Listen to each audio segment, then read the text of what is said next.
সড়ক পরিবহন ও সেতু মন্ত্রী ওবায়দুল কাদের বলেছেন, ঈদুল আজহার আগে পরে মানুষের চলাচল নির্বিঘ্ন করতে আগামী 7 থেকে 10 দিনের মধ্যে দেশের সকল মহাসড়কের সংস্কার কাজ শেষ করতে হবে, না হলে সংশ্লিষ্টদের বিরুদ্ধে শাস্তিমূলক ব্যবস্থা নিতে বাধ্য হবেন তিনি। অবশ্য মাস দেড়েক আগে উদযাপিত রোজার ঈদের আগেও মহাসড়ক সংস্কার শেষ করার কথা ছিল। 2012 সালে সড়ক মন্ত্রী হিসেবে দায়িত্ব নেওয়ার পর থেকেই ওবায়দুল কাদের যখন তখন বিশেষ করে ঈদ মৌসুমে সড়ক মহাসড়ক পরিদর্শনে ছুটে যান এবং প্রায়ই দায়িত্বপ্রাপ্ত কর্মকর্তাদের নানা গাফিলতির জন্য ধমকাধমকিও করেন। কিন্তু চলতি বছরের মার্চে সড়ক ও জনপথ অধিদপ্তর দেশের 16,621 কিলোমিটার সড়ক ও মহাসড়কের ওপর যে জরিপ প্রকাশ করে তাতে জানা যায় দেশের প্রায় 37.34% বা 6,206 কিলোমিটার সড়ক ও মহাসড়কের অবস্থা খারাপ। আরও জানা যায় খানিক দূরত্ব পরপর গর্ত আর খানাখন্দে ভরা এসব সড়কে এর আগে অন্তত বছর খানিক ধরে কোনো সংস্কার করা হয়নি। প্রবল বর্ষা আর অনেক জায়গাতেই ভারী বৃষ্টিপাতে সৃষ্ট জলাবদ্ধতার মধ্যে কোন জাদু বলে মাত্র 10 দিনে মহাসড়কের সকল সংস্কার শেষ হবে?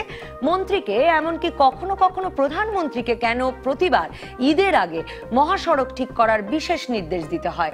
আমাদের সড়কগুলোতে রুটিন মেরামত বা সংস্কারের কোনো ব্যবস্থা বা ব্যবস্থাপনা কি গড়ে ওঠেনি?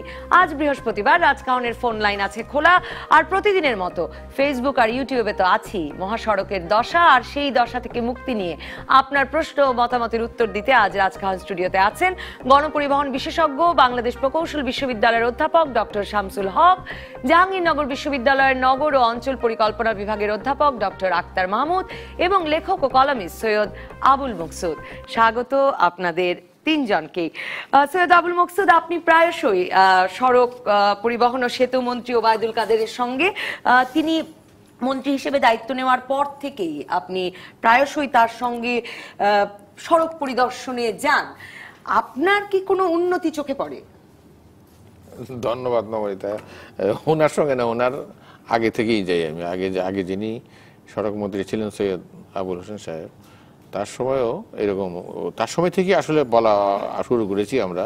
ওই যে যখন ঈদের মধ্যে আমরা শহীদ মিনারে করলাম, প্রতিবাদ করলাম, উন্নতি কোনো কোনো জায়গায় তো হয়েছে, কিন্তু যে সমস্ত জায়গাগুলির কথা আমরা শুনছি এখন, মহাসড়কগুলি হওয়া থাকে ঈদের আগে বিশেষ করে। কিন্তু যেটা আপনি বললেন একটু আগে, যে প্রতি বছরই দেখা যাচ্ছে যে ঈদের আগেই, এটা তো আমিও যাবো আবার 2-4 দিন পরে, ওই ঈদের সময় শুধু সড়কে না, রেল স্টেশনে গেছি, তারপরে আপনার লঞ্চ স্টেশনে, সব জায়গায় আমরা গিয়ে দেখছি যে এটা। তো এখন যে অবস্থাটা দাঁড়িয়েছে, এই যে যে সড়কের যে বেহাল অবস্থা, ওনারা তো বিশেষজ্ঞ, ইঞ্জিনিয়ারিং পয়েন্ট অফ ভিউ থেকে বলবেন, নগর পরিকল্পনা পয়েন্ট অফ ভিউ থেকে বলবেন। আমরা যেটা নাগরিকদের পক্ষ থেকে তো আমি চাই যে যাতে মানুষ নির্বিঘ্নে যেতে পারে, দুর্ঘটনা কম হয়, যাতায়াতে কম সময় লাগে, এই সব বিষয়গুলি আমরা বিবেচনা করি। কিন্তু সেইখানে দেখা যাচ্ছে যে এক শ্রেণীর কর্মকর্তা, তারা যে দায়িত্ব ঠিক মতো পালন করছেন না, কিন্তু সেটা তো নজরদারি করার তো সকলেরই তো একটা জবাবদিহিতা থাকবে।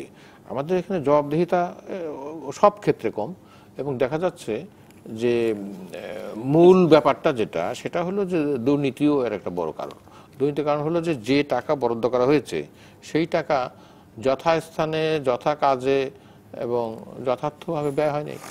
যে কারণের জন্য দেখা যায় খানাখন্দে বৃষ্টি হলো, কয়েকদিন শোনা গেল যে বৃষ্টিতে খানাখন্দন হয়ে গেছে।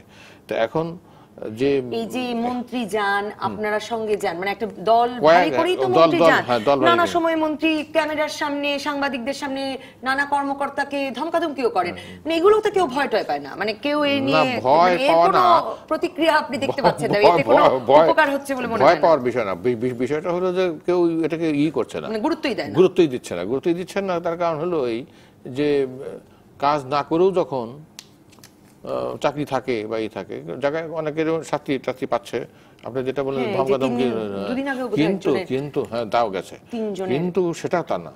কথা হলো যে এই 10-12 দিনের যে খুব একটা উন্নতি হবে যদি আদৌ যদি খারাপ থেকে থাকে। আমি তো সব আপনি যে গত কয়েক বছর ধরে আপনি যে দেখছেন, আপনি কি কোনো কতগুলি রাস্তা ভালো হয়েছে। যেমন আমরা যখন আন্দোলন আরম্ভ করি বা করি, এই নিয়ে খুব হইচই করি যখন কয়েক বছর আগে, তখন উনি কেবল নিলেন এই যে ঢাকা ময়মনসিংহ রাস্তাটা তো ভালোই হয়েছে, এখন খুবই ভালো। এটা সেনাবাহিনী করেছে, সেটা ভালো করেছে। ঢাকা সিলেটের রাস্তা খুব যে একটা খারাপ তা না, ঢাকা চট্টগ্রামের রাস্তাও ভালো খারাপ মিশিয়ে কিন্তু এখন বলতে ভালোই। কিন্তু গতকালই আমাকে একজন বলল যে এই যে টোল যেখানে দেওয়া হয় সেখানে হাজার হাজার শত শত গাড়ি জ্যাম হয়ে যাচ্ছে। সিস্টেমটাকে যদি আপনার ঠিক মতো পরিবর্তন না করা যায় তাহলে এরকম হতেই থাকবে। এটা শুধু যে আপনার বকাবকি করে গালাগালি করে অথবা কয়েকজনকে সাসপেন্ড করে সেটা কিন্তু সমস্যার সমাধান হবে না। অধ্যাপক ডক্টর আখতার মাহমুদ, একে তো আপনারা বোধহয় একটা দীর্ঘ সময় ধরে এমনি বলেন যে মানে বর্ষা এলে, এবং আমরাও বলি যে বর্ষা এলে আমাদের দেশে মেরামত কাজ, সংস্কার কাজ একটু বেশি মাত্রায় চোখে পড়ে। তার উপর আবার এবার দুটো ঈদই একদম ঘোর বর্ষায় পড়লো। তো রোজার ঈদেও সংস্কার কাজ শেষ করার কথা ছিল। আপনি লক্ষ্য করেছেন কিনা জানি না, প্রধানমন্ত্রী কিন্তু নির্দেশ দিয়েছিলেন যে রোজার ঈদের 7 দিন আগে মহাসড়কের সকল সংস্কার কাজ শেষ করতে হবে। আপনাকে যদি আমি এটা জিজ্ঞেস করি যে রোজার ঈদের 7 দিন আগে যদি সকল মহাসড়কের সংস্কার কাজ একবার শেষই হয়ে থাকে, আবার কিসের সংস্কার এখন? আসলে সংস্কারের কাজ না, এখন আসলে অনেকগুলো মানে বেশ কিছু জায়গায় কাজ হচ্ছে, রাস্তা প্রশস্ত করার কাজ হচ্ছে। অর্থাৎ ঢাকা থেকে বের হওয়া 6টি মেজর রুট আছে, যেগুলোকে আমরা বলছি যে প্রধান সড়ক আর কি। তার মধ্যে একটি হচ্ছে ঢাকা আরিচা রুট, একটা ঢাকা মাওয়া রুট, একটা ঢাকা চট্টগ্রাম রুট, একটা ঢাকা সিলেট রুট, একটা ঢাকা ময়মনসিংহ রুট এবং ঢাকা টাঙ্গাইল রুট। এই যে 6টা প্রধান যে সড়ক আছে, এই সড়কগুলো মানে সবগুলো ভালো নেই। ঢাকা চট্টগ্রাম যেটা আছে সেটা ভালো আছে, ঢাকা মাওয়াটা ভালো হয়েছে। ঢাকা টাঙ্গাইলের যেটা আছে সেখানে 4 লেনের কাজ হচ্ছে, সেখানে আরো অনেক সময় লেগে যাবে। এখন আমরা দেখি মানে সাধারণ সময়েও, ঈদ ছাড়াও, পূজা পার্বণ মানে কোনো উৎসব ছাড়াও এখানে কিন্তু প্রচুর সময় লাগে।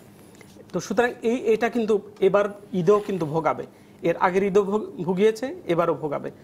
যেমনটি মাসুদ ভাই বলছিলেন যে ময়মনসিংহের যে রুটটা আছে সেটা ভালো আছে। আবার সিলেটের একটা জায়গায় কিন্তু কাজ হচ্ছে, ফুলতার এই জায়গাটা কাজ হচ্ছে। সুতরাং বেশ কিছু জায়গা আছে যে এই কাজগুলো ঈদের সময়ও শেষ হবে না, চাইলেও শেষ করা যায়, এগুলো কাজ চলছে। এগুলোতে দীর্ঘ যানজট থাকবে। আমাদের একটা প্রধান অসুবিধা হয়ে যায় ম্যানেজমেন্টে, ব্যবস্থাপনায়। এই কাজের বাইরেও যদি রাস্তা ভালোও থাকে, ম্যানেজমেন্টে ভীষণ সমস্যা আছে। বিশেষ করে বাজার এবং রাস্তার দুই পাশে ভূমি ব্যবহারগুলো এমনভাবেই করা যে এখানে ব্যবস্থাপনা একটা দারুণ সমস্যা আমরা দেখি। এবং ঢাকা থেকে বেরোতে গিয়ে অনেক সময় লেগে যায় এই জায়গাটাতে। যেমন বাইপাইলের এই জায়গাটায় প্রচণ্ড জ্যাম হয়, সেখানে 2-4 ঘন্টা লেগে যায়। ঢাকার টঙ্গী থেকে আপনি গাজীপুর পর্যন্ত যেতেই আপনার এখানে 1.5-2 ঘন্টা লেগে যায়। তো সুতরাং আমি বলবো যে ঢাকাতে বের হতেই অনেক সময় লেগে যাবে। জি, আমি ডক্টর শামসুল হক আপনার কাছে জানতে চাই যে হ্যাঁ, মানে যেসব রাস্তায় কাজ হচ্ছে সেটি তো আরেকটি সমস্যা, সেই কাজগুলো কেন সময় মতো শেষ করা হলো না। কিন্তু আমি তো মেরামত, রক্ষণাবেক্ষণ এই জায়গাটা থেকেই শুরু করি। মানে এই ঘোর বর্ষায় মন্ত্রী বলছেন 10 দিনে মহাসড়কের সংস্কার কাজ শেষ করতে, মানে কি করে সম্ভব? মানে আমি ওই সড়ক জনপথের গতবারের রাস্তার অবস্থা দিয়ে এবার যে জরিপটা তারা প্রকাশ করে তাতে দেখছিলাম যে 25 ভাগ মহাসড়ক খারাপ, তারা যাতে জরিপ করেছে তাতে, আর সব সড়ক মিলিয়ে 37 ভাগ। আর মন্ত্রী নিজেই সবসময় বলেন যে জেলা সড়কগুলোর অবস্থা আরো খারাপ। তো 25 ভাগ যদি মহাসড়কের অবস্থায় আমি খারাপ ধরি 10 দিনে। ধন্যবাদ আপনাকে। আসলে উপায়ও নাই, সামনে তো ঈদ। এই বর্ষায় যে অংশগুলি খুব নাজুক অবস্থায় আছে, এখন মেরামত করতে হবে। আর মেরামতটা কি ধরনের হবে সেটা একটা বিরাট ব্যাপার। যেই মেরামতের কথা উনি বলছেন এটা কিন্তু সম্পূর্ণ অস্থায়ী ভিত্তিতে একটা মেরামত। কিছু ইটের ব্যাট বলে ভাঙা অংশ, বড় বড় অংশ দিয়ে রোলার দিয়ে পানি দিয়ে চাপ দিয়ে রাখবে। এইটা যাওয়ার সময় একটা ঠেকা দিবে, আসার আগে আগে আবার একটু ঠেকা দিবে। কারণ এটা কিন্তু আমার লাগে স্যারও বলছিলেন যে সিস্টেম এখনো দাঁড় হয় না। গায়ে গতরে আমরা মেইনটেনেন্স করতে যাই, গায়ে গতরে মনিটরিং করতে যাই। আমাদের মন্ত্রী মহোদয় অনেক চমৎকার। উনি রুমে বসে থাকেন না, ফিল্ডে যান, কিন্তু ফিল্ডে গিয়ে উনি ধমক দিচ্ছেন, চাকরি খেয়ে ফেলছেন, কিন্তু এখানে কিন্তু কোনো সিস্টেম তৈরি হচ্ছে না। আমাদের এই যে রাস্তাগুলিকে আমরা টেকসই করতে পারছি না। বৃষ্টি হবে এটা তো জানি, আমাদের দেশটা তো ট্রপিক্যাল কান্ট্রি, এখানে তো বৃষ্টি হবেই। তাহলে রক্ষণাবেক্ষণের নাম কিন্তু পথল মেরামত করা না, রক্ষণাবেক্ষণের নাম হলো যেদিন বৃষ্টি হবে যদি কোথাও পানি আটকিয়ে থাকে প্রথম কাজ হবে পানিটাকে সরানো, ওটার নাম হলো গিয়ে প্রিভেন্টিভ মেইনটেনেন্স। এখন আমি যদি পানিটাকে রেখে দেই, তারপরে ওভারলোডের ট্রাক চলতে দেই 3 দিন, যত যত্ন করেই আপনি বানান না কেন সেই সড়ক রাখতে পারবেন না। মানে তার মানে বাংলাদেশে কোনো রক্ষণাবেক্ষণ বা মেরামতের কোনো নিয়মিত রুটিন বা কোনো পদ্ধতি একেবারেই নাই। আমি নির্দ্বিধায় বলতে পারি আমাদের যে মেইনটেনেন্স প্র্যাকটিসটা আছে টোটালি রিঅ্যাক্টিভ। এই যে মন্ত্রী গেলেন ঈদ নির্ভর, একটা হয়তো পেপারে আসছে, পেপারে দেখে উনি গেলেন, গিয়ে কিছু আমাদের দর্শক ওসমান গনি লিখছেন যে মন্ত্রীর ধমকটা শুধুই মিডিয়ায় জনগণকে দেখানোর জন্যই কিনা। স্যারের কথাটাই বলছিলাম আর কি, মানে আমাদের একটা ওএনএম প্ল্যান থাকার কথা, প্রত্যেকটা সংস্থারই ওএনএম প্ল্যান থাকে, অপারেশনাল মেইনটেনেন্স। এটা বছরবারি মানে বছর ব্যাপী কাজ হওয়ার কথা, কোন কোন সময় কাজ হবে এটার একটা আগে থেকে প্ল্যান থাকার কথা, যে সার্ভিসটা বলছিলেন আর কি। তার মানে পুরনো রাস্তাগুলোর এরকম যদি না থাকে, তার মানে পুরনো রাস্তাগুলোর যে হাল নতুন রাস্তাগুলো সে হালের দিকেই যাচ্ছে। একজন দর্শক আছেন, কোন ফোন নাম্বার নিয়ে আপনাদের সাথে আবার ফিরতে চাচ্ছি। দর্শক আপনার নাম বলে প্রশ্ন করুন বা মতামত দিন। জি, আমি বলতে চাচ্ছি যে ঈদ আসলেই বলে মন্ত্রী মহোদয় 10 দিন 5 দিন 20 দিনের মধ্যে রাস্তা কমপ্লিট করা হোক। সারা বছর তারা কি করে? সারা বছর কি তারা দেখে না ঘুরিয়ে ঘুরিয়ে কোন রাস্তা ভাঙ্গা, কোন রাস্তায় গাড়ি চলে না, কোন রাস্তায় মার্চ চলতে পারে না, এটা দেখে না তারা? অসংখ্য ধন্যবাদ ভাই। এই নিয়ে কথা বলছিলাম মুক্তার হ্যাপি জীবন, আমাদের একজন দর্শক, তিনি ফেসবুকে এটা লিখছেন যে ঈদ আসলেই রাস্তার কথা কেন মনে হয়, অন্য সময় কি করেন?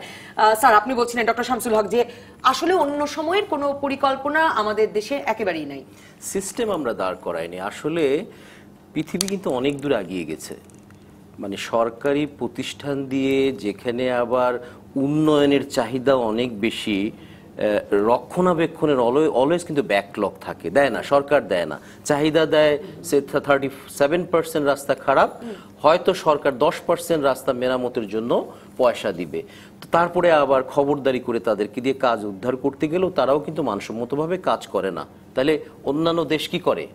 অন্যান্য দেশ কিন্তু চমৎকার একটা পারফরমেন্স বেসড মেইনটেনেন্স, অর্থাৎ গর্ত দেখে কন্ট্রাক্টর নিয়োগ করে তারপরে মেরামত দরকার নাই। আমি জানি 1 কিলোমিটার রাস্তা মেইনটেইন করতে 1 বছরে আমার কত লাগে, আমি আগের থেকেই কন্ট্রাক্টর নিয়োগ করে ওকে বলবো সারা বছর আমি কোনো পটহোল দেখতে চাই না, এই টাকাটা আমি তোমাকে দেবো। এটাই তোমার কাজ, টেন্ডার লাগে না, কিচ্ছু লাগে না, ও বরঞ্চ ও জানে এই টাকাটা আমি পাবো 1 কিলোমিটারে। ও যখনই একটা পটহোল তো ইভেনচুয়ালিটি, পটহোল হওয়ার আগে কিন্তু ও কিন্তু ডিস্ট্রেস হচ্ছে, ও কিন্তু দেখাবে আমি কিন্তু পটহোল হতে যাচ্ছি। তো যেহেতু কন্ট্রাক্টর আগে থেকে সে জানে এটাকে মেরামত করলে আমার পয়সা খরচ করতে হবে না, সে দরদ দিয়ে তাড়াতাড়ি 10 টাকার একটা রাস্তা যত্নে থাকলে এমনকি একটা খানাখন্দ পটহোল হতেই পারে না, কারণ এটাও দেখ বিরতিতে ফিরে আমি আপনার কাছে শুনতে চাইবো আবুল মকসুদ যে আপনি কি দেখেছেন, মানে মেরামত রক্ষণাবেক্ষণটা কি আসলেই ডক্টর শামসুল হক যেভাবে বলছে যে শুধুই আমরা ঈদ দিচ্ছি, রোলার দিচ্ছি, তাই হচ্ছে? একটা বিরতির পর দর্শক থাকুন রাজকাহনে, ফোন করুন, ফোন লাইন আছে খোলা, ফেসবুক ইউটিউবে তো আছি। ফিরে এলাম রাজকাহনে, দুজন দর্শক আছেন লাইনে। দর্শক আপনার নাম বলে প্রশ্ন করুন। হ্যালো জি, আসসালামু আলাইকুম। ওয়ালাইকুম আসসালাম। আমি লুৎফর রহমান বলছি গাজীপুরের ইসলামপুর গ্রাম থেকে। এই সম্মানিত প্যানেলের কাছে আমার ছোট 2টা প্রশ্ন, যে টঙ্গী থেকে গাজীপুর চৌরাস্তার মোড় পর্যন্ত ঢাকা ময়মনসিংহ মহাসড়কের 2 দিকেই অপরিকল্পিতভাবে সব শিল্প প্রতিষ্ঠান গড়ে উঠেছে, সেগুলোর যে মহাসড়ক নিচু বিধায় একটু বৃষ্টি হলেই জলজট সৃষ্টি হচ্ছে, এর প্রতিকার কি? আর দ্বিতীয় প্রশ্নটা হচ্ছে এবারে বর্ষাকাল কয়েক মাস আগে থেকেই শুরু হওয়ায় তাই ভবিষ্যতে বর্ষাকাল দীর্ঘায়িত হওয়ার সম্ভাবনা রয়েছে বলে মনে হয়, সেই বাস্তবতা বিবেচনায় রেখে সমস্যার সমাধান কি? ধন্যবাদ। আরেকজন দর্শক আছেন ফোনে। দর্শক আপনার নাম বলে প্রশ্ন করুন। আসসালামু আলাইকুম। ওয়ালাইকুম আসসালাম। আমি আমি পলাশ মিরপুর 12 থেকে বলতেছি। আমার প্রশ্নটা হচ্ছে আবুল মকসুদ স্যার এবং আপনাদের মাধ্যমে সরকারের কাছে আবেদন করতে চাই যে ভবিষ্যতে আমাদের রাস্তাঘাটের কাজ যাতে সেনাবাহিনীদের মাধ্যমে করা হয়, তাহলে কাজটা মজবুত পাবো এবং আমরা অনেকদিন টেকসই পাবো। এদিকে আমার প্রশ্ন। স্যার আপনি কি রাস্তাটার নাম মনে রেখেছেন? প্রথম দর্শক যেটা বলেছেন, আমি আসবো তাহলে সৈয়দ আবুল মকসুদ। আরো এই যে আপনিও বলছিলেন ঢাকা ময়মনসিংহ সড়কের কথা, আমাদের দর্শক মুক্তার হ্যাপি জীবন তিনি লিখছেন আমাদের ঢাকা ময়মনসিংহ সড়কের অবস্থা ভালো, কারণ মহাসড়কের অবস্থা ভালো কারণ সেনাবাহিনী করেছে। সেনাবাহিনী ছাড়া রাস্তা ভালো হয় না কেন, আর কাজ তাড়াতাড়ি শেষ হয় না কেন? সেটা সেনাবাহিনী করুক আর আমাদের সিভিল কন্ট্রাক্টরই করুক, সেটা কথা না। এই রাস্তাটা এখন ভালো, খুবই ভালো, সুন্দর রাস্তা। আমি কয়েকদিন আগে আসলাম, কিন্তু তারপরেও দেখা যাচ্ছে যে এত যানজট হচ্ছে, যে কারণের জন্য ওই রাস্তা ভালো হওয়া তো খুব ভালো চালিয়ে আসলো 10-12 মাইল ওই দিক থেকে, কিন্তু এদিকে এসে যখন আটকে যাচ্ছে যে কারণে আটকে যাচ্ছে, উনি যেটা প্রশ্ন করলেন যে রাস্তার দুই পারে এই দোকান পাট থেকে হাট বাজার ইত্যাদি আছে।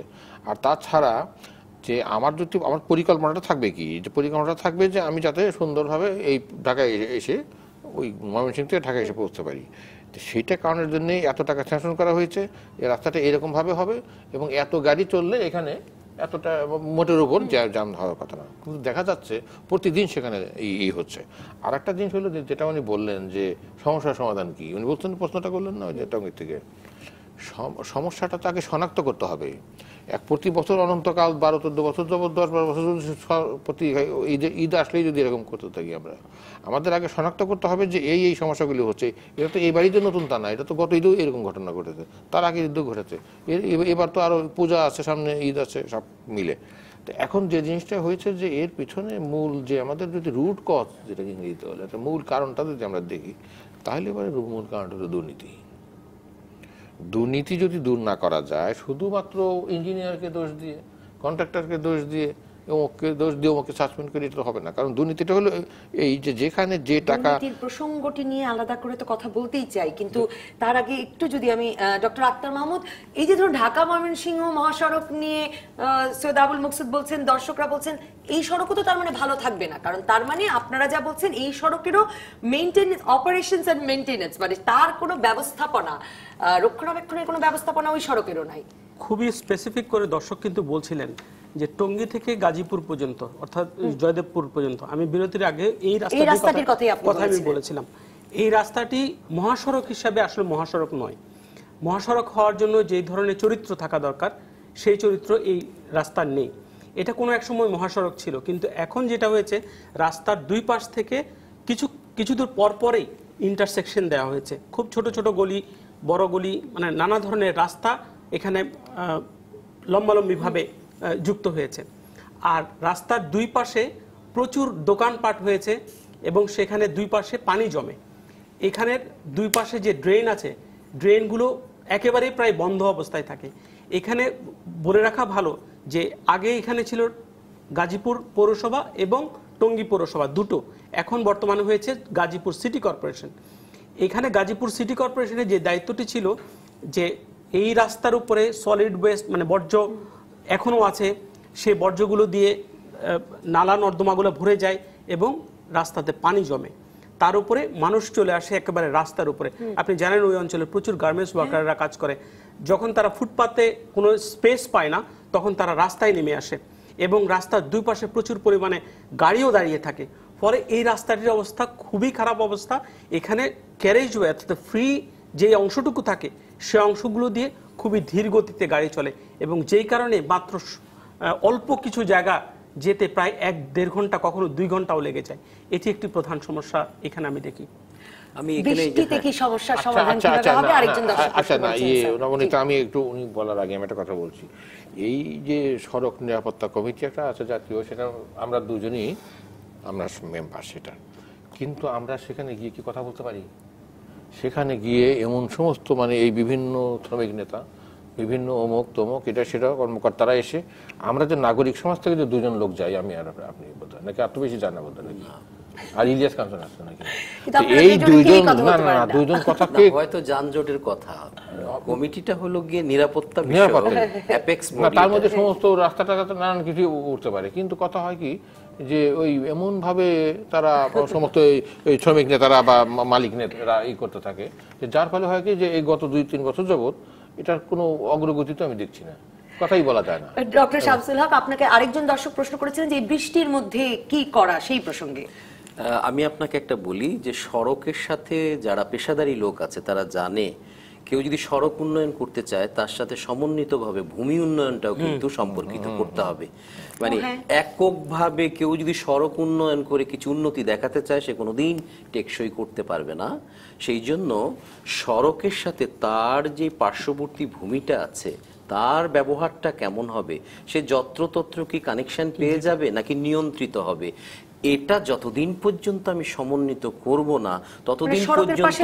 ভূমি বলতে কি, মানে সড়কের পাশে আমি বাজার করতে দিব কিনা, সড়কের পাশে আমি বসতি করতে দিব কিনা, শুধু তাই না, আমি বলি যে কোনো একটা দেশে যে দেখবেন মহাসড়ক যদি বলে 5 তারা হোটেল, তাহলে তার আশেপাশে অ্যাটলিস্ট 100 মিটার জায়গা পর্যন্ত একটা লিমিট দিয়ে দিবে, কেউ আসতে পারবে না। এটা পার্লামেন্টে একটা অ্যাক্ট থাকে। স্যার আমি আপনাকে যে স্মরণ করাই দিই, আমাদেরও একটি অ্যাক্ট আছে যেটাকে বলছে মহাসড়ক অ্যাক্ট 1925। হ্যাঁ, অনেক আগে। সেখানে বলছে যে রাস্তার অধিগ্রহণের অংশের বাইরে আরো 10 মিটারের মধ্যে কোনো ধরনের স্থাপনা যদি করতে হয় তাহলে অবশ্যই সড়ক বিভাগের কাছ থেকে পারমিশন নিতে হবে। 1925 সালে আমরা অনুধাবন আমাদের আছে বিজ্ঞান তো, এটা বিজ্ঞান, এটা অলরেডি আছে। 25 সালে কিন্তু আমরা আমাদের এখানে আমি বলবো 90 বছর আগে, সরি টু সে, যারাই এইসব নিয়ে আছেন তারা ধ্যান জ্ঞানের আশেপাশে নাই। কিন্তু আমাকে সড়ক উন্নয়ন করতে হবে, করে ফেলতেছি, এবং নিজেরা কিন্তু একবারও কিন্তু এক্সপোস্ট ইভ্যালুয়েশনও করে না।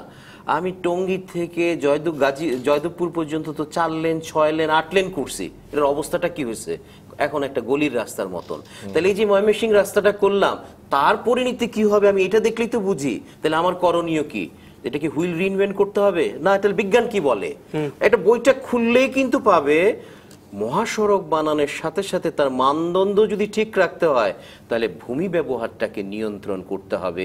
সমন্বয় ছাড়া আমি বলবো আস্তে আস্তে আপনারা দেখবেন প্রতিটা মহাসড়ক এই ক্যান্সারাস রিবন, এটাকে রিবন ডেভেলপমেন্ট বলে। রিবন ডেভেলপমেন্ট মানে সড়কটার পানিটা নিষ্কাশনের জন্য ভূমিটা ছিল একটু নিচু, সেখানে সরাসরি চলে যেত এবং পানিটা তখন মাটিটা টেনে নেবে এবং এখানে খাল থাকে, জলাশয় থাকে। কিন্তু মানুষ যখন দেখে আমি অনিয়ন্ত্রিতভাবে ভূমি ব্যবহার করে বাজার বানাতে পারি, দোকান বানাতে পারি, সে তখন ভূমিটা ভরাট করে ফেলে, করে তার দোকানের প্লিন্থ ভিটাটা অনেক উঁচু করে, তাহলে রাস্তাটা তখন খাল হয়ে যাচ্ছে, নিষ্কাশনের ব্যবস্থা করছে। তো সরকার যদি এই ধরনের আনাড়িপনার উন্নয়ন হাজার হাজার কোটি টাকা উন্নয়ন করে, কোনো দিন টেকসই হবে না। এবং কি হবে আমি বলে দিতে পারি, টঙ্গী থেকে গাজীপুর পর্যন্ত যে চরিত্রটা দেখতেছেন প্রত্যেকটা ন্যাশনাল হাইওয়ে এরকমই হবে। আমরা ধুকে ধুকে সবসময় যাব, গায়ে গতর দিয়ে এগুলিকে সামাল দেওয়া যাবে না। 10 দিনে তো নয়। একজন দর্শক আছেন, পরে দর্শক আপনার নাম বলে প্রশ্ন করুন বা মতামত দিন। হ্যালো, আসসালামু আলাইকুম। ওয়ালাইকুম আসসালাম। আমি সিলেট থেকে রুনু মিয়া বলছি। বলুন প্লিজ। প্রতিদিন মিডিয়ার সামনে আসেন এবং দমকাদমকি করেন, বলেন রাস্তার কাজ হবে, এই হবে সেই হবে, কিন্তু আমার কথা হচ্ছে উনি সংসদে বললেন জুন মাসে সিলেট ঢাকা রোডের 4 লেনের কাজ শুরু হবে, কিন্তু জুন গেল, জুলাই গেল, আগস্ট, এখনো কি কাজ শেষ হয় নাই? আর রাস্তার যে সিলেট ঢাকা রোডের যে অবস্থা সেটা তো বেহাল অবস্থা, এই রাস্তাটা তো ভালো না। ওই অতিথিরা বললেন একটু ভালো আছে, কিন্তু আপনারা যদি আসেন দেখবেন রাস্তাটার বেহাল অবস্থা। আমার প্রশ্নটা হচ্ছে 4 লেনের কাজ কি এখনো শুরু হবে না হবে না, এটাই আমার প্রশ্ন। অসংখ্য ধন্যবাদ দর্শক। একটা বিরতিতে যাই, বিরতি থেকে ফিরে ঢাকা সিলেট মহাসড়ক নিয়েও কথা বলতে চাই এবং যে কাজ হচ্ছে সে কাজের মান।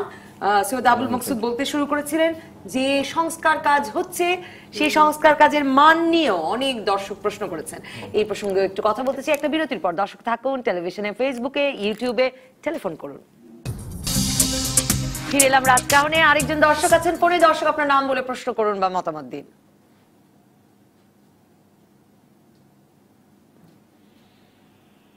হ্যালো হ্যালো, শুনতে পাচ্ছি, বলুন। জি, আসসালামু আলাইকুম। ওয়ালাইকুম আসসালাম। রব্বানি বলছি বসুন্ধরা আবাসিক এলাকা থেকে। আমার দুটি ছোট ছোট প্রশ্ন।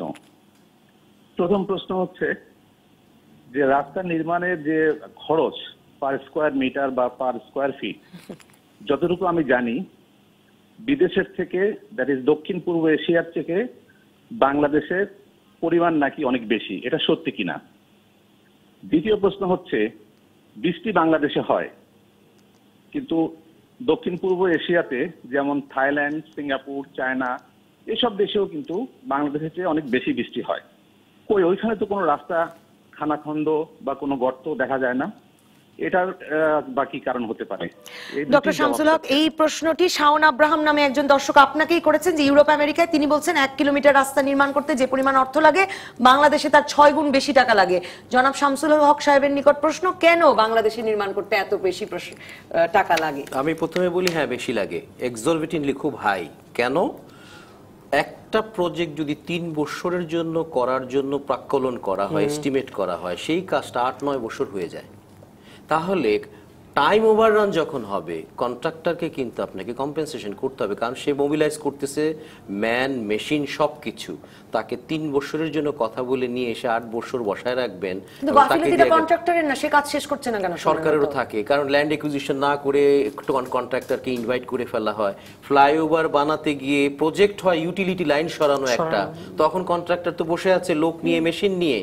তো সেই হিসাবে প্রাক্কলনটা কিন্তু পার কিলোমিটারে ঠিক থাকে, কিন্তু প্রজেক্টটা যখন শেষ হয়, যেহেতু টাইম ওভাররান হয়ে যাচ্ছে, অনেক বেড়ে যাচ্ছে, সাথে সাথে কষ্টও কিন্তু বেড়ে যায়।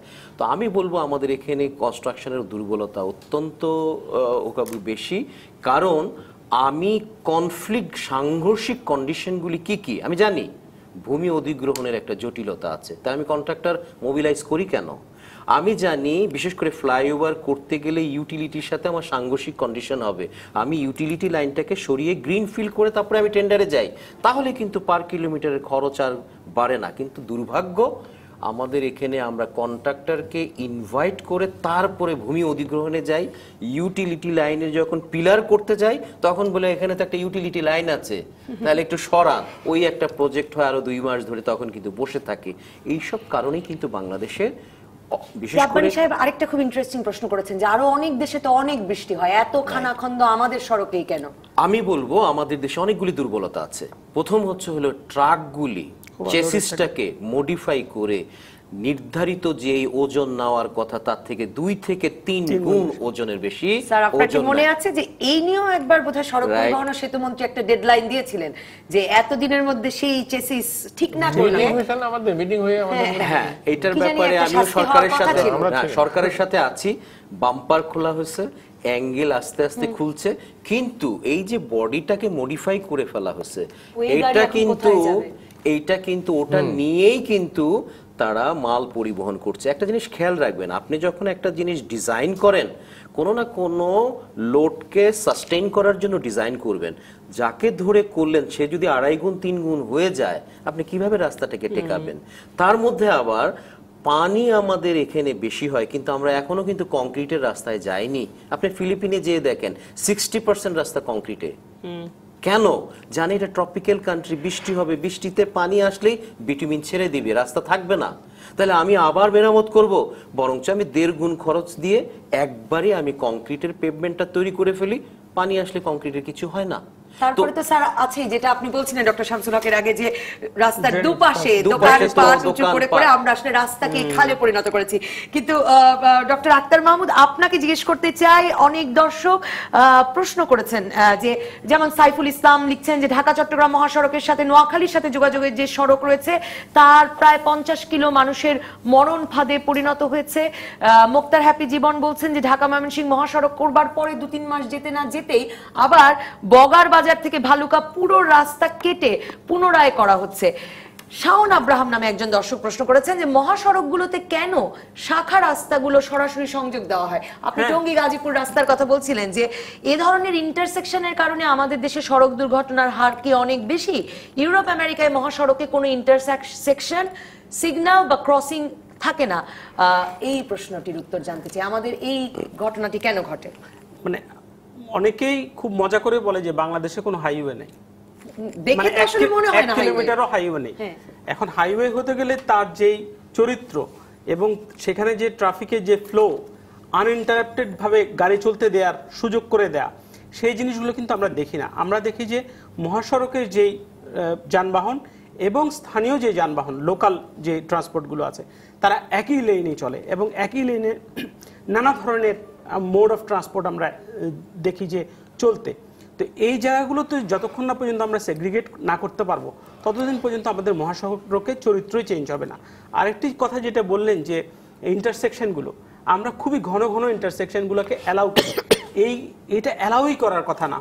আপনি যখনই ইন্টারসেকশন অ্যালাউ করবেন তখনই আপনার এই ডিলে টাইম বেড়ে যাবে, অর্থাৎ গাড়ির গতি স্লো হয়ে যাবে, তখনই এর চরিত্র হারিয়ে যায়। মানে এতেই তো ওই বিপদগুলো তৈরি হয় যে থ্রি হুইলার গুলো ঢুকে যায়, রিকশা ঢুকে যায় এবং এমনকি মানুষও ঢুকে যায়।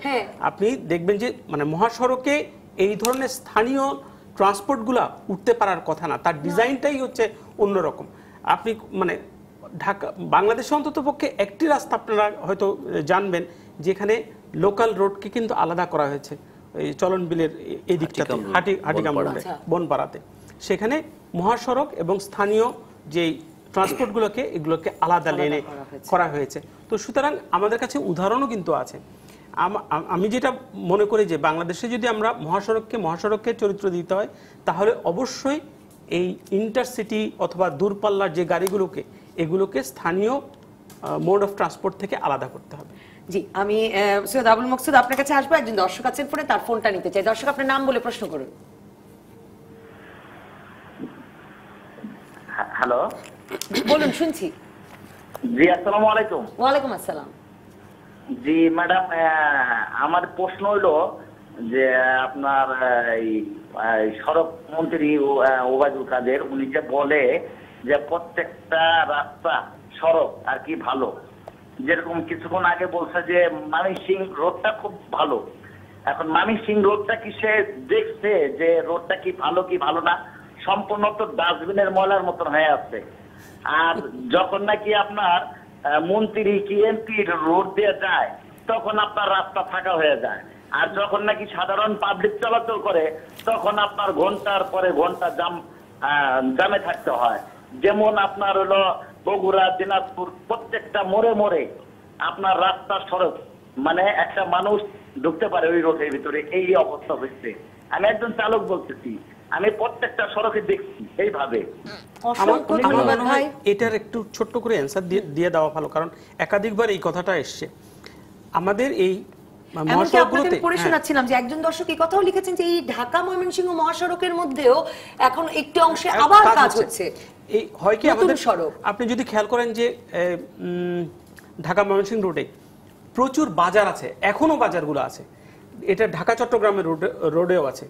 এই যে বাজারগুলোকে আমরা হতে দেয়, স্যার কিন্তু বলছিলেন একটু আগে যে ল্যান্ড ইউজকে কন্ট্রোল করা, নিয়ন্ত্রণ করা, এই ভূমি ব্যবহার নিয়ন্ত্রণ না করতে পারলে এই বাজারগুলোকে যদি আমরা অ্যালাউ করতে থাকি তাহলে উনি যেটা দর্শক যিনি বলছিলেন যে প্রত্যেকটাতে প্রচুর ময়লা, এগুলো সব বাজারের এবং গঞ্জ যেই জায়গাগুলো হয় এই জায়গাটা থেকে এইসব ময়লাগুলো এবং স্থানীয়। সৈয়দ আবুল মকসুদ, এই কথা তো সত্যি যে মন্ত্রী যখন যান তখন তো নিশ্চয়ই রাস্তাই থাকে, মানে তখন তো আর রাস্তার উপরে বাজার থাকে না, আবর্জনা থাকে না।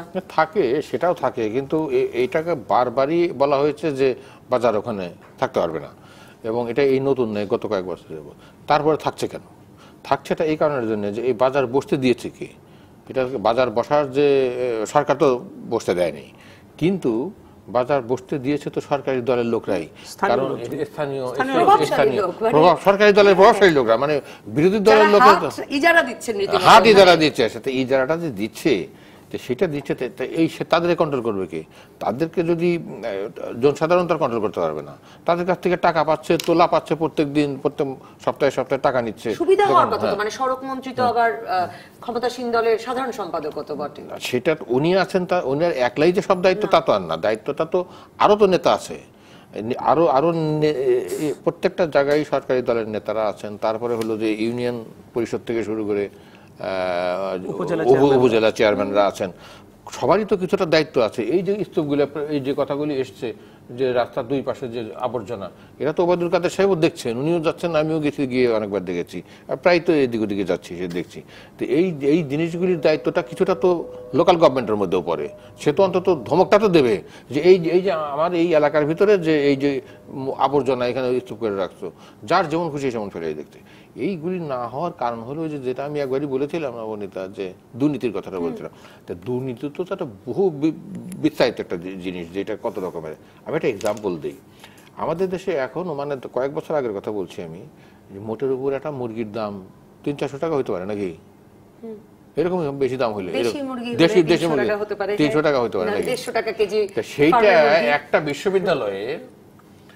বিশ্ববিদ্যালয়ের ভিসি তার ইয়েতে দেখা গেছে যে মুরগি কিনেছেন 700 টাকা করে, মানে তার আপ্যায়ন করার জন্য। একটা বিশ্ববিদ্যালয়ের, আমি একটা পাবলিক বিশ্ববিদ্যালয়ের কথা বলছি, 700 টাকা মুরগি আছে নাকি? যে দেশে যে আমরা কোন সরকারি ইতে দেখলাম 1 লাখ টাকা করে এক একটা বৈদ্যুতিক পাখা কেনা হচ্ছে। হ্যাঁ, 1 লাখ টাকা। তা কাজে এটা যদি অন্য ক্ষেত্রে যদি হতে পারে, বিস্কিট কিনেছে একটা 700-800 টাকা কেজি। এখন এই জিনিসগুলি তো করতে পারছে না, এটা আমি পেপারে পড়েছি, আমি দেখছি। এই জিনিসগুলি যে শাস্তি যে পাবে, শাস্তি যদি কেউ না পায়, জবাবদিহিতা যদি না থাকে, তাহলে শুধুমাত্র সড়কের দুর্নীতি বললে তো শুধু কোনো, আসলে তো সমস্যার একটা সামগ্রিক ব্যাপার। ডক্টর শামসুল হক, অনেক দর্শকই লিখেছেন এরকম কথা যে মানে টেন্ডার কাদেরকে দেওয়া হচ্ছে তাতেই সমস্যা কিনা, সরকার দলের প্রভাবশালী লোকেরাই টেন্ডার পাচ্ছেন কিনা, সে কারণেই রাস্তার মান খারাপ হচ্ছে কিনা। আমাদের রাস্তা নিয়ে যে অভিযোগ, মানে আসলে কি রাস্তা তৈরি করাটা হচ্ছে খারাপ, মানে দুর্নীতিটা কোথায় বেশি হচ্ছে বা অদক্ষতাটা কোথায় বেশি বলে আপনি মনে করেন? রাস্তা তৈরি হচ্ছে খারাপ, নাকি রাস্তা রক্ষণাবেক্ষণের নামে আসলে রক্ষণাবেক্ষণ হচ্ছে না, এবং সেটা কি ব্যবস্থাপনা না থাকা নাকি দুর্নীতির কারণে হচ্ছে না? আমি বলবো মানসম্মত রাস্তা হচ্ছে না, এটা যেমন সত্যি, যেমন আমি আপনাদের উদাহরণ দিতে পারি।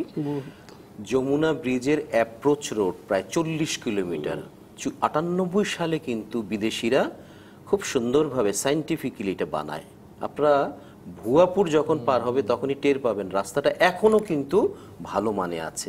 তা কোথাও খানাখন্দক দেখবেন না এবং কখনো বাম্প দেখবেন না, ভেতরে সলিড কম্প্যাকশন করা আছে। এবং ওটাও কেউ রক্ষণাবেক্ষণ রুটিন করছে না, মানে অন্য রাস্তার মতো ওটাও পড়েই আছে। না, মাঝে মাঝে হয়তো করে, কিন্তু এত বেশি লাগে না, কারণ বানানোটা এত বিজ্ঞান ভিত্তিক হয়েছে, সে নিজেই কিন্তু একটা ভালো একটা ফাউন্ডেশন হয়ে আছে। বানানোটা তো ভালো হয়, তাই। কিন্তু এরপরে 2004 সালে হাটিকামরুল রোড বানানো হয়েছে, তারপরে মির্জাপুর বাইপাস বানানো হয়েছে, এরপরে অনেকগুলি রাস্তা বানানো হয়েছে তার 5-10 বছর পরে। এগুলি বানানোর 2-3 বছর পরেই থাকে না। তাহলে একটা কথা আমরা প্রায় বলি, ওভারলোডেড ট্রাক এসে রাস্তাটাকে নষ্ট করে দেয়, তাহলে যমুনা অ্যাপ্রোচের রাস্তাটাকে কেন নষ্ট করতে পারছে না? তার মানে ফাউন্ডেশনটা এত চমৎকার করে নিচ থেকে তুলে না আসা হয়েছে, সেটা কিন্তু আমাদের অন্যান্য রাস্তার মধ্যে যেটা দেখি, কম্প্যাকশনের জন্য পয়সা দেওয়া হয় কিন্তু কম্প্যাকশনটা করে আসে না। নিচে যখন এই ঘাটতিটা রেখে আসে তখন ডেফিনেটলি এই ঘাটতিটাই কিন্তু সারফেসে আমরা দেখি। কারণ এটার উপর দিয়ে আপনারা জানবেন রাস্তাটা আর কিছুই না, একটা রুটি বানানোর জন্য যে ডাউটা নেওয়া হয়, নিয়ে ওটাকে যখন আপনি বেলুন দিয়ে করবেন, ডলা দিবেন, ডলা দিলে যখন পাতলা হবে তার উপরে যদি কোনো সারফেসের আন্ডুলেশন দেখবেন, সেটা কিন্তু আসলে পিরার উপরে যদি কোনো খারাপটা থাকে সেটা দেখা যায়।